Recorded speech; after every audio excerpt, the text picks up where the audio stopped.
EP. Jayarajan Prakash ജാവ്ദേക്കറെ കണ്ട സംഭവത്തിൽ നടപടിക്ക് സാധ്യത. തിരുത്തേണ്ടവർ ആരൊക്കെയാണെങ്കിലും എല്ലാം തിരുത്തുമെന്ന് CPM സംസ്ഥാന സെക്രട്ടറി M.V. ഗോവിന്ദൻ പറഞ്ഞു.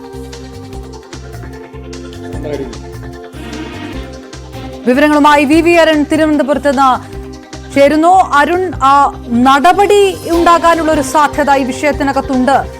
അങ്ങനെ ഒരു സൂചന CPM സംസ്ഥാന സെക്രട്ടറിയുടെ വാക്കുകളിൽ ഉണ്ടായിരുന്നോ? തെറ്റുതിരുത്തൽ രേഖയും സർക്കാരിന്റെ മുൻഗണനാ ക്രമവും തീരുമാനിക്കാനാണ് CPM-ന്റെ സംസ്ഥാന സമിതി യോഗം 2 ദിവസം ചേർന്നത്. അതിനൊടുവിൽ നടത്തിയ വാർത്താ സമ്മേളനത്തിലാണ് ഇ.പി. ജയരാജൻ BJP-യുടെ പ്രഭാരി പ്രകാശ് ജാവ്ദേക്കറെ കണ്ട ചോദ്യത്തിന് അദ്ദേഹം അത്തരം കാര്യങ്ങൾ ഇന്ന് ഈ കമ്മിറ്റിയിൽ ചർച്ച ചെയ്തില്ല, അതിനുവേണ്ടി സംഘടനാ വിഷയങ്ങൾ ചർച്ച ചെയ്യാൻ പ്രത്യേകം കമ്മിറ്റി ചേരും. അതൊരു അടഞ്ഞ അധ്യായമാണോ എന്ന് ചോദിച്ചാൽ അടഞ്ഞ അധ്യായമല്ല, അത്തരം കാര്യങ്ങളിൽ ചർച്ചയുണ്ടാകും.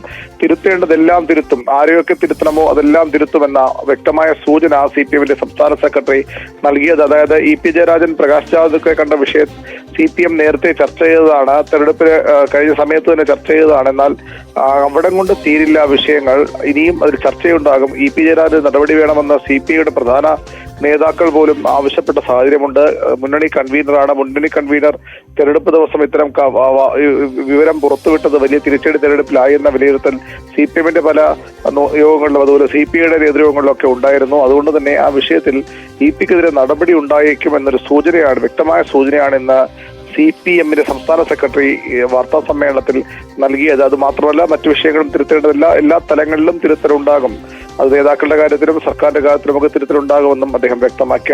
അതിനൊപ്പമാണ് ഇ.പി. ജയരാജന്റെ വിഷയത്തിൽ അദ്ദേഹം അതിൽ ഇനിയും ചർച്ചകൾക്ക് വഴിയുണ്ട്, സംഘടനാ വിഷയങ്ങൾ ചർച്ച ചെയ്യുമെന്ന കൃത്യമായ നിലപാട് പ്രഖ്യാപിച്ചത്. തിരുത്തേണ്ടവരെല്ലാം തിരുത്തുമെന്ന് CPM സംസ്ഥാന